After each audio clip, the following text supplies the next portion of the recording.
여러분 안녕하십니까? 한범덕 TV 세상. 오늘은 27번째입니다. 오늘은 게임에 대해서 여러분에게 한번 같이 말씀드리고자 합니다. 여러분 야구 좋아하시죠? 작년 2025년에도 저도 충청도니까 하나 이글스 팬이죠. 아우 얼마나 신났습니까? 많이 재밌었고 그러다가 코리안 시리즈에서 아깝게 졌지만 그래도 그 한화 야구 보는 재미로 살았는데 그 야구가 어떻게 생겼느냐.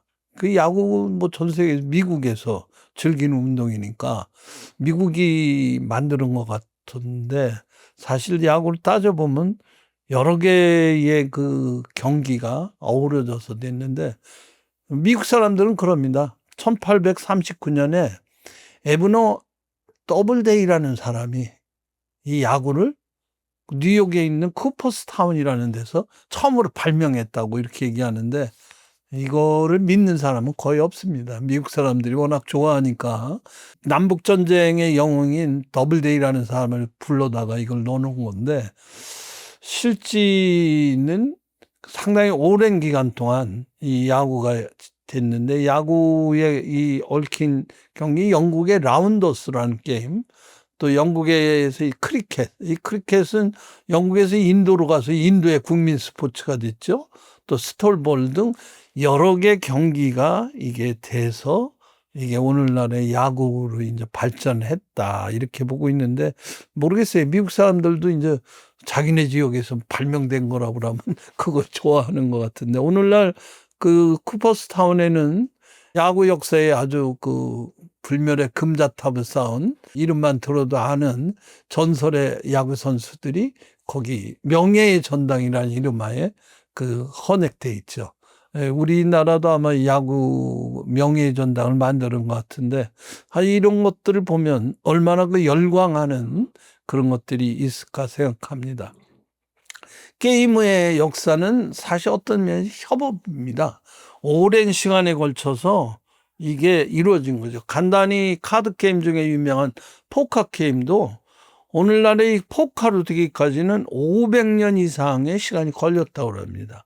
이집트의 어떤 게임, 프랑스, 독일, 미국 등 이런 나라에서 나온 게임 규칙들이 모여가지고 포커가 되고 유럽에서 지금 제일 좋아하는 축구는 뭐 뿌리는 원래 고대 그리스.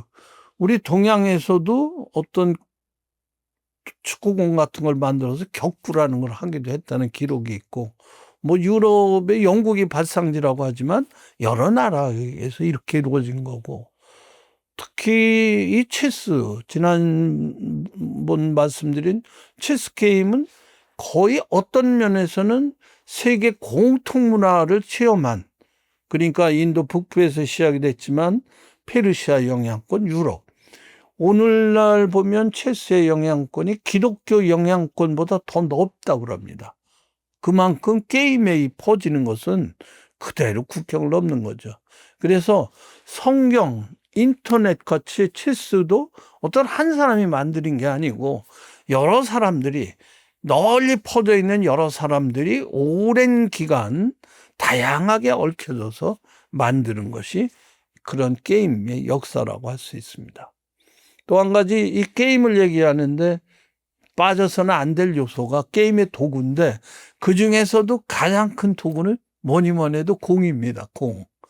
그 처음에는 이게 어디서 나왔냐면 멕시코의 그 올백 문명의 경기장에서 이걸 봤답니다. 오늘날 라켓볼과 같은 경기장이었다는데 그 올맥 경기장, 올맥 문명은 올맥과 멕시코 그 남단 쪽에 아즈텍 또 남미 북쪽의 마야 문명과 같은 문명권을 이루는 거의 한 4,000년 전 이루어진 경기장이라고 하거든요. 그래서 이 공은 굉장히 중요한 게임 도구인데 호주의 원주민들은 뭐 조그만 주머니지 털가죽을 가지고 만들었고 캥거루의 음낭에 밀랍과 풀을 집어넣어서 이게 공으로 사용을 했는데 오늘날의 공은 콜럼버스가 그 아메리카를 발견하고 IT, 지금의 IT 제도에 있는 근데 갔더니 거기 부족 사람들이 오늘날 통통 튀는 이 공을 가지고 놀이를 하는데, 아니 세상에 이렇게 바닥에 튀기니까 그 하늘 높이 날아가더라 이거야. 이게 반발력이. 그게 재밌어서 보고 나중에 돌아올 때 그 아즈테크 부족 사람 2명을 데리고 옵니다. 그 유럽에 전파를 시키니까 유럽에서 이게 선풍적으로 이게 나갔죠. 근데 이제 여기서 사실 이 고무라는 나무에서 고무를 만들어내는데, 이 고무 자체가 이런 오락기구로 나왔는데 나중에 고무 산업을 보니까 뜨거운 열대 지방의 나무에서 그 액으로 만드는 건데, 이게 상당히 수요가 됐던 거예요. 뭐 공수요도 있고, 또 이게 어떤 화학자가 보니까 연필로 흑연으로 글씨 쓰는 지우개도 돼서, 그래서 영어로 러버라는 말이 문질러서 지운다. 러버, 오늘날 고무라는 영어 용어는 거기서 나왔습니다. 라바라고. 그런 정도로 했는데 고무 산업은 점점 더 폭이 넓어져서 여러분 굉장히 많은 걸로, 우리 신발 고무 없으면 옛날 가죽신, 집신, 털신 뭐 했는데 고무 빠지면 신발이 되겠습니까?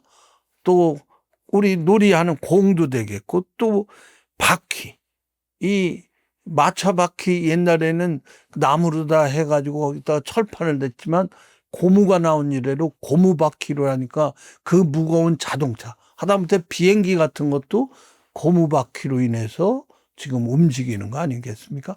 하늘을 날 때야 비행기가 바퀴가 필요 없지만 땅으로 움직일 때는 그 무거운 비행기도 바퀴가 필요한, 이 고무가 엄청나게 산업의 구조를 가져온 겁니다.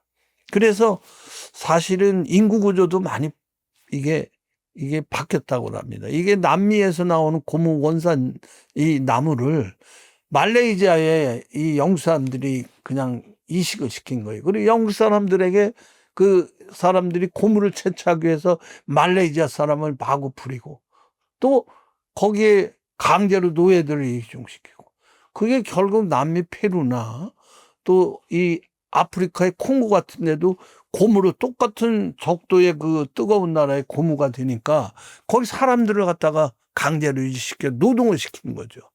그래서 인구 구조도 바뀌었습니다.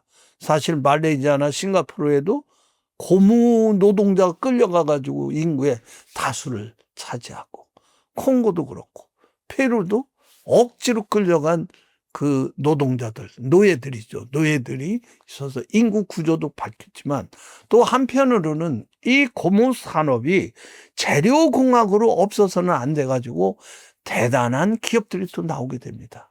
여러분 다 아시다시피 파이어스톤이라든지 또 구디어, 타이어 바꾸, 미슐랭, 이런 회사들이 이런 고무 산업을 인해서 부를 쌓게 되고 새로운 재료공학의 총알을 떠올리고 있는 것입니다.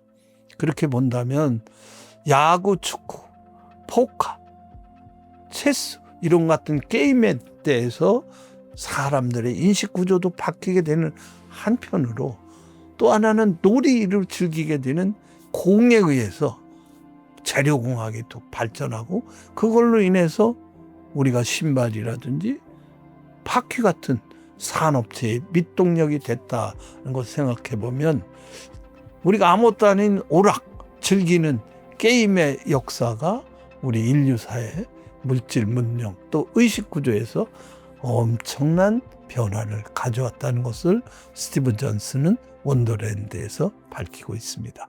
여러분 감사합니다.